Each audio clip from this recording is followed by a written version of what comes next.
Old age isn't the finish line. It's the real battlefield where most people give up. Not because they're weak, but because they've been told their time is up. But that's a lie. You don't retire from life. You don't sit back and watch the clock run out. You stand up, you show up, you face your reality head on. You've spent decades building, surviving, providing, and now is the time you finally face the truth. If you stop moving, stop pushing, stop growing, your mind will start dying before your body ever does. You're not fragile. You've just forgotten how strong you really are. This world wants to put older people in a box. It wants you to believe your value is gone, that your energy has dried up, that your best days are behind you. But ask yourself, did your mind stop working? Did your heart stop beating? No, then what excuse do you have to give up on living with intensity? You don't need a crowd cheering for you.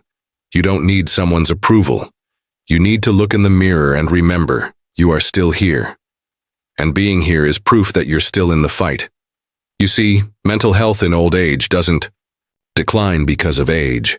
It declines because of resignation. Because people surrender to boredom. They surrender to silence. They stop challenging themselves. And the moment you stop challenging your mind, you start decaying. Comfort is a trap. You have to break it every single day. You've got to get up and create a fight plan, mentally, emotionally, physically. You have to expose yourself to struggle again. Learn something new. Push your limits. Put yourself in places that test your brain. Read difficult things. Solve tough problems. Sweat, move, engage. When you do, the fog starts to lift. You feel alive again. You don't have time to feel sorry for yourself. Every second wasted in self-pity is a second your legacy gets smaller. So don't shrink. Expand. You are not done. Not by a long shot. Your mind can still be sharper. Your heart can still burn hotter. It's not about living longer, it's about living fully. And to do that, you must face your reality without filters, without fear, without weakness. You've faced worse before. You've stood up in storms most people wouldn't survive. You're not soft. You've just been silent too long. It's time to wake that voice inside. The voice that says, I'm not done, not yet, not ever. That voice is your power. That voice is your truth.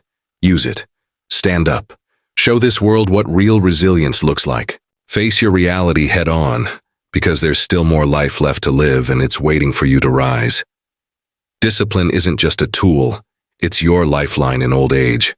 When everything else starts to slow down, your body, your schedule, even the people around you, discipline becomes the one thing that keeps your mind from fading into darkness. The problem with aging is not just physical decay, it's mental drift. It's the slow, quiet slipping away of structure. That structure you once had when you had work, responsibilities, people depending on you. Suddenly all of that fades, and if you don't create your own system, your own reason to rise, your own rules to live by, your brain will rot in that freedom. That freedom is not peace. It's a trap unless you fill it with discipline. When your alarm goes off in the morning and no one is waiting on you, no job to rush to, no kids to drive to school, no meetings to attend, that's when it gets real. That's the test. Do you still get up?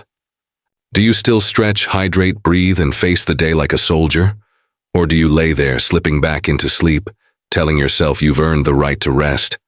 Because that lie, I've earned the right to rest, is where most people begin dying while still breathing.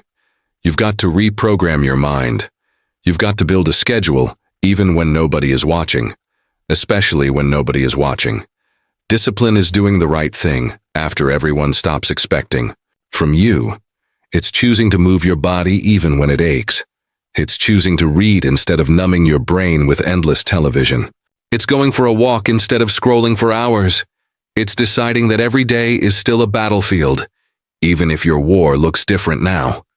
Maybe it's not about deadlines or bosses or profits anymore. Maybe it's about your mind, about keeping your fire lit, about proving to yourself that age is just a number, not a verdict. Without discipline, time becomes your enemy. The clock becomes louder, heavier. Days blur together. You forget what month it is. You forget what year it is. You stop caring and your brain follows. But with discipline, every day has shape. It has edges. You get up, you have rituals. You clean your space, you challenge your thoughts.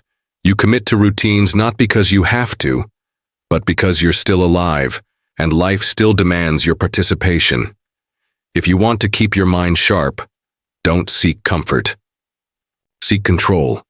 Control over your actions, over your attention, over your time. You don't have to run a marathon. You don't have to build an empire.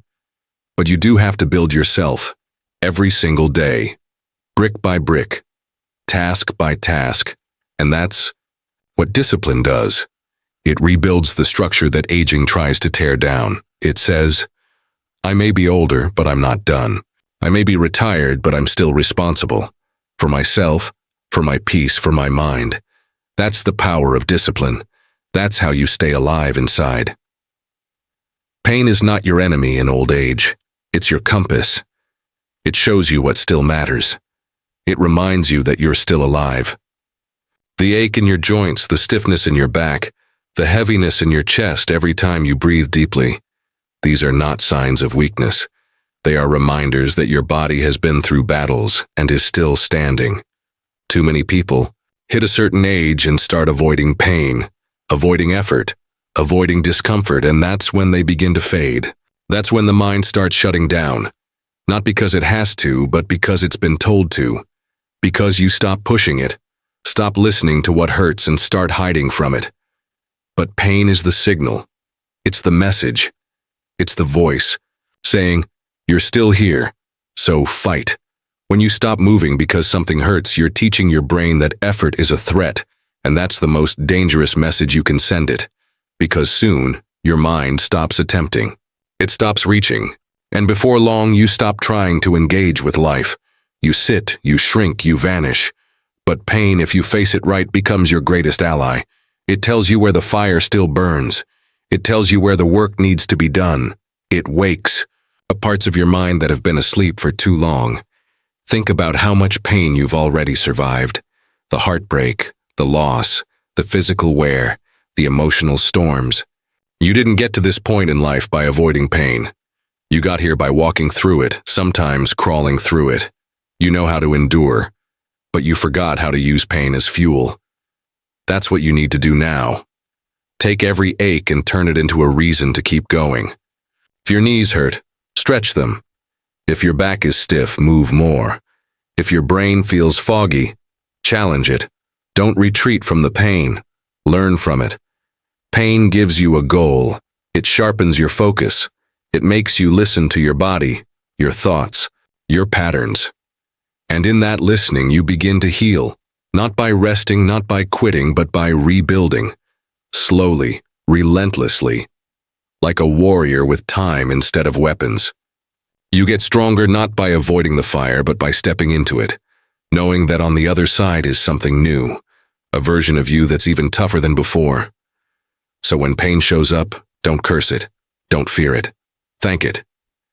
It's your wake-up call. It's your reminder that life hasn't given up on you, that there's still more to do, that your mission is not complete. Pain is your signal to rise, to stretch, to sweat, to think, to speak, to fight again. Let it guide you, not break you. Because the truth is, the only people who don't feel pain anymore are already gone. And you're still here. So move. Loneliness is one of the heaviest weights a person can carry, especially in old age. It's not just about being alone in a room. It's about feeling invisible in a world that no longer seems to need you. Friends pass away. Family moves on. The phone rings less. The house gets quieter. And that silence, if left unchecked, can begin to crush your spirit. But here's the truth. Loneliness is not a sentence. It's not permanent. It's not a wall. It's a signal, a call to action, a challenge. And you don't beat it by waiting for someone to knock on your door. You beat it by refusing to disappear. Connection isn't something that comes to you. You have to go out and create it, even when it's uncomfortable, even when you feel awkward, out of place, or uninvited. Because the human spirit doesn't survive in isolation. It dies in the shadows. And the only way to fight that is by stepping into the light, even when it feels like you don't belong there anymore. You do, you always will. But the world won't remind you of that. You have to remind yourself. The worst thing you can do is accept isolation as your new reality. That's surrender. That's mental decay. Every time you sit alone and convince yourself that nobody cares, your mind takes another step toward darkness. But you have the power to reverse that. One conversation at a time, one walk outside, one visit to a community center, one call to someone you haven't spoken to in years. Connection takes effort, but effort is what keeps you alive. And don't lie to yourself saying you're too old to meet new people or make new friends. That's just fear. You've survived too much, lived through too many storms, to let fear decide how the rest of your story plays out. Your voice still matters, your presence still carries weight, but you've got to put yourself in the world to be seen.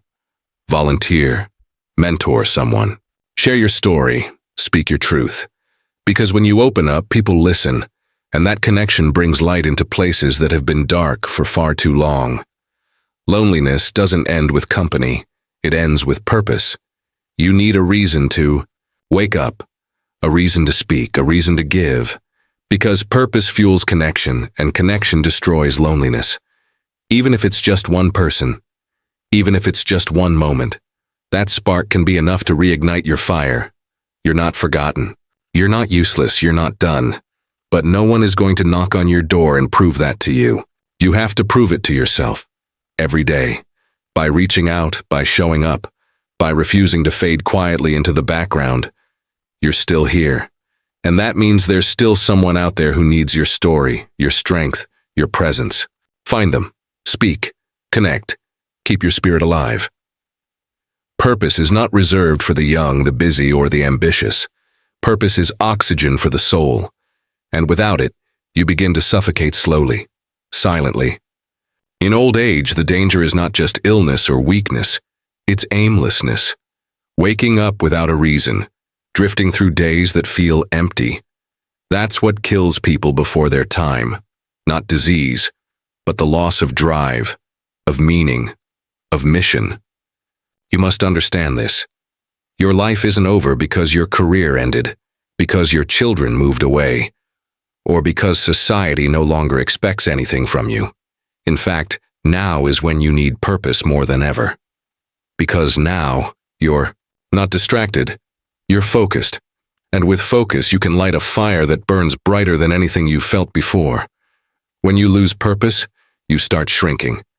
Your energy drops, your thoughts turn negative. Time starts to feel like a burden instead of a gift. But when you find purpose, even a small one, everything changes. You sit up straighter. You speak with more weight. You move with intent. Because now your life is no longer on autopilot. Now you are living with direction. Purpose isn't always some grand project or mission. Sometimes it's as simple as taking care of your health every day so you can show others how it's done.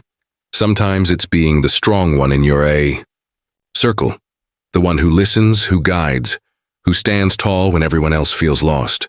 Sometimes purpose is mentoring someone, sharing your wisdom, becoming a lighthouse for others in the storm. You've got decades of experience, of knowledge, of scars that taught you more than any book could. That's value, that's power, and that's your purpose, to give that power back to the world. Don't wait for purpose to show up. Create. To build it, choose it. Every morning, look yourself in the mirror and ask, what am I building today? Even if it's just building mental strength, building resilience, building relationships. You're not done building just because you're older. You're just building something different now, something deeper, something stronger. You must set goals. Not goals for success in the outside world, but goals for strength in the inner world. Read 10 pages a day, walk 30 minutes, call one person, learn one new thing, help one stranger. These are not small things. These are bricks in the foundation of a powerful life, a life of intention, a life that says, I'm still here and I still matter. Don't live out your final chapters like you're waiting for the book to end. Write the ending with fire, with impact, with purpose. Show the world and yourself that the strongest part of your life isn't behind you.